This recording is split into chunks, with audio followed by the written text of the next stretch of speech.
صحیح حدیث دی د بخاری شریف رسول الله صلی الله علیه وسلم فرمایي چې دوی کلمې داسې دي چې هغه په ژبه ویلو باندې ډیره اسانه دي او سپکې دي او په ورځ د آخرت په میزان کې چې کوم اعمال تلل کېږي په ترازو کې دا ډېرې درنې دي وزنې دي او دا ورحمن یعنی الله ته ډېرې زیاتې محبوبې دي. هغه کومې کلمې دي راسي درته وښیم. دغه ویډیو د ثواب په خاطر باندې ضرور درسره شیر کړئ.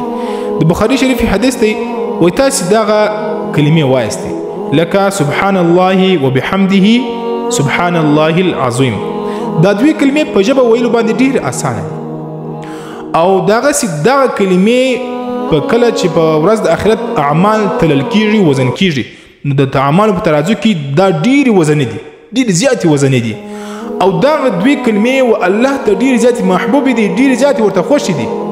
نو چې کوم څوک دغه دوی کلمې وایي د دې ډېر زیات غټ فضیلت دی و دغه کس به هم الله ته محبوب سي دغه کس به هم الله ته خوښ سي چې کوم څوک دغه دوی کلمې وایي.